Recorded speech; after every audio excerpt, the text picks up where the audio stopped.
I'm in Thessalonica, in the Macedonian area of northern Greece, Alexander territory. National Day serves to illustrate their newfound expression of Greek pride. It was less than 2 centuries ago that the Greeks threw off 500 years of Turkish domination. They are fervently proud of Alexander the Great. Like King Arthur for the British, the spirit of Alexander is sleeping, not dead, and his ideas can make Greece great again. He is saying that the significance of Alexander is that he goes beyond frontiers, goes beyond the frontiers of Greece and is a world figure. Sharing in their excitement helps me to understand why the progress of the Suvaltsis is so keenly followed. Possession of the body of Alexander has always been of paramount importance, particularly during the power struggle on his death. Today, it would still be an important relic, and national feelings would certainly run high if the body were to be discovered. So, where is the body? My search has brought me to Alexandria, on Egypt's Nile Delta, the greatest of the many cities Alexander founded and gave his name to. From what trustworthy ancient accounts there are, we know that Alexander's body was on display here from shortly after his death in 323 BC, for almost 600 years. And for scientists hoping to get their hands on him, this is quite a likely place, I think, for his body to be unearthed. The trouble is, Alexandria has never ceased to be a living, vibrant community. So the modern city has grown up on layer upon layer of the past. And precisely because the Greek and Roman city is now so deep down, it's never really been properly excavated. But chance discoveries from time to time have revealed tantalizing glimpses of an ancient world under these pavements.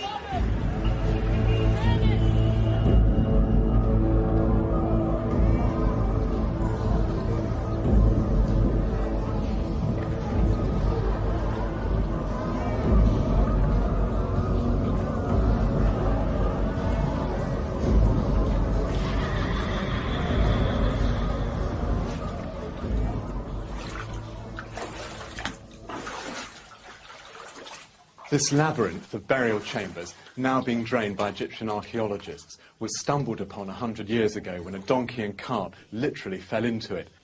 It's these chance discoveries that feed the dreams of Greek enthusiasts bent on recovering the body of their beloved Alexander.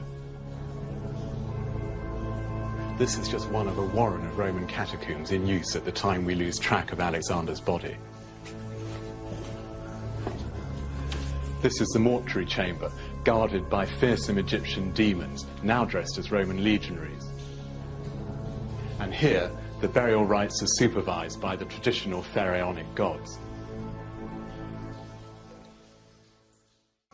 Riveting though the hunt for Alexander's tomb is, academics are now starting to realize that there is something far more important for us today than his mere corpse.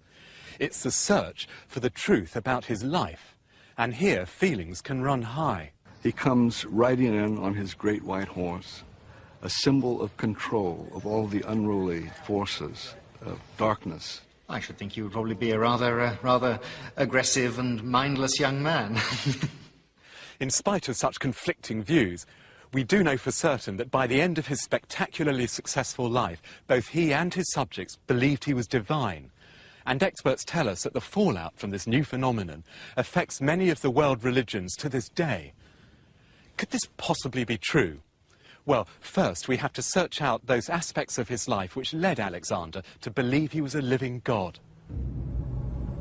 Even before Alexander was born, his family was bathed in a supernatural aura because they claimed descent from the mythical Heracles, a frighteningly strong Greek who earned his place among the gods after a lifetime of heroic achievements. His family ancestors lived on the foothills of the northern Greek mountains.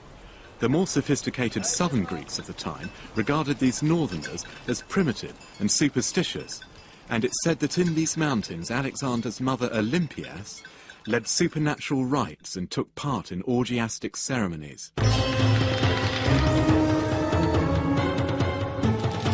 These leanings of his wife alienated King Philip, her husband. Her pursuits clashed with his no-nonsense military lifestyle, and these occult activities also gave rise to rumours, surely overheard by the child Alexander, that his actual father was none other than the half-Greek, half-Egyptian god, Zeus Ammon.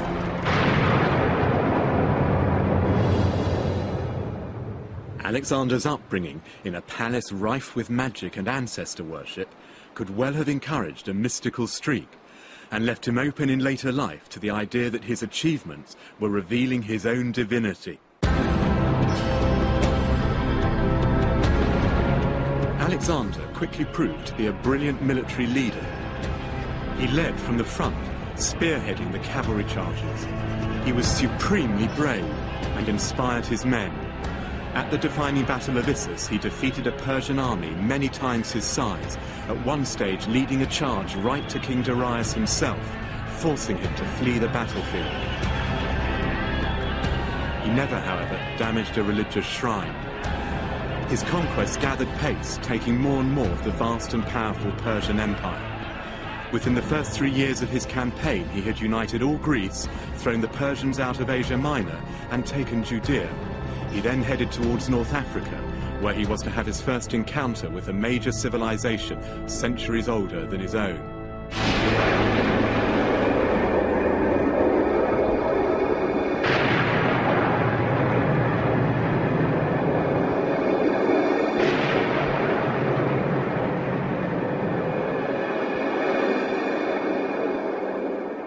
Alexander arrived in Egypt in 332 BC, liberating it from the hated Persians. Although Egypt had just felt the raw power of Alexander, he in turn was now to have a close encounter with the raw power of the Egyptian gods. 2 lines of rams marked the entrance to the massive temple of Amun at Thebes. This god was to play a big part in Alexander's life.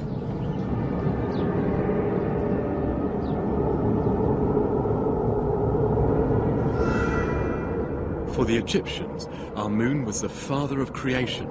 The pharaohs ruled by his will and thanked him by adding yet more to this extraordinary complex. Right in the heart of the temple, we see Alexander himself assuming the role of a semi-divine pharaoh, making pious offerings to Amun, the god he'd learnt about as a child. The hieroglyphs say, Alexander is king of the south and north, chosen of Amun and beloved of the sun god Ra, son of the sun, lord of risings.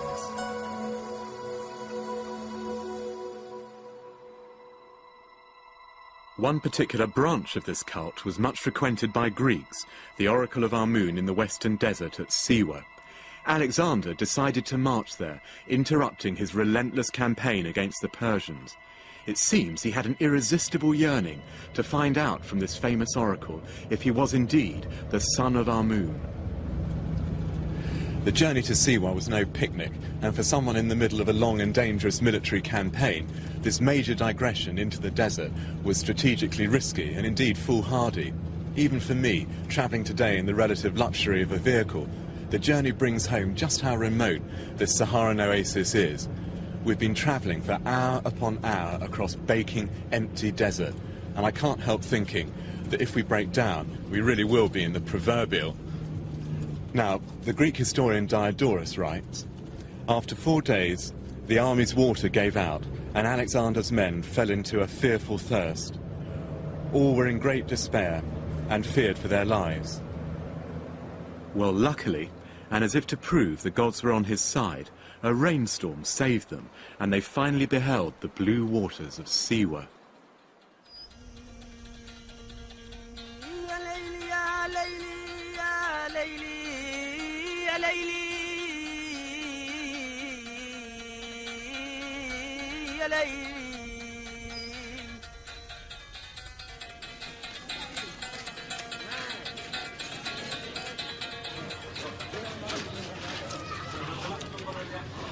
Even today, Siwa remains a strange and isolated community. The village reminds me of a sort of anthill, with parts living and parts fossilized. High on a rocky outcrop sits the once world-famous oracle temple of Amun. Travellers would approach with trepidation, knowing their future was about to be revealed. The Greeks equated the divine presence here, the god Amun, with Zeus, the most powerful of their gods. When the pilgrim finally got to the top of the mound, he approached the temple itself. The Roman historian Curtius says that when Alexander arrived here, he was welcomed by priests and by local women chanting hymns to Amun.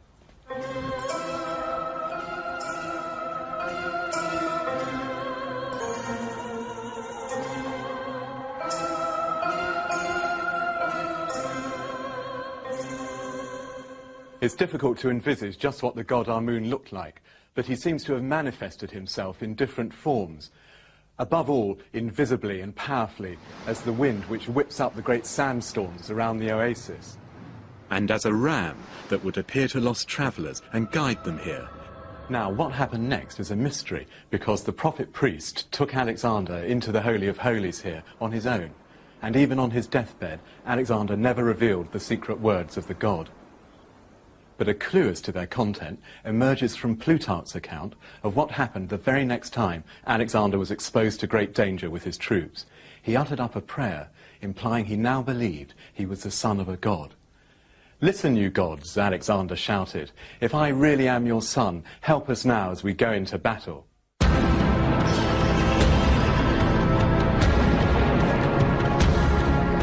From Egypt, Alexander and his unstoppable army marched ever eastwards as far as what is now Afghanistan.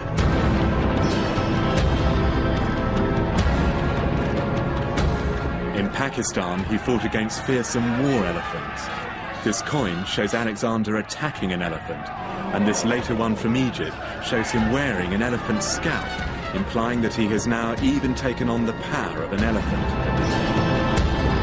In just 13 years, he had completely conquered the Persians, and now had control of the largest empire the world had ever known.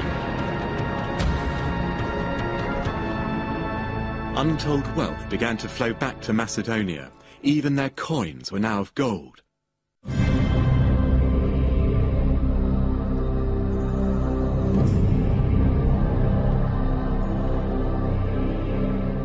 Alexander died at the age of 32 in Babylon as he was planning yet more conquests. As he lay dead, shock and dismay spread through his entourage. Did he die of alcohol, of fever, or did jealous Macedonian rivals poison him? Whoever possessed his body would be seen as his heir, and Macedonian generals prepared to take it back to Greece, in spite of Alexander's deathbed command to be buried at Siwa. A vast wheeled temple taking 2 years to build housed and transported his divine remains. Hauled by 64 mules and preceded by an army of road builders, it travelled through his empire. The occupants of the towns and villages it went through paid homage as if a very god was passing them by. As the procession went through Syria, Alexander's close friend Ptolemy, who was governor of Egypt, hijacked it and diverted it towards the Nile. But in the end, even Ptolemy ignored his king's dying wish and took the body back to his new Egyptian capital, Alexandria.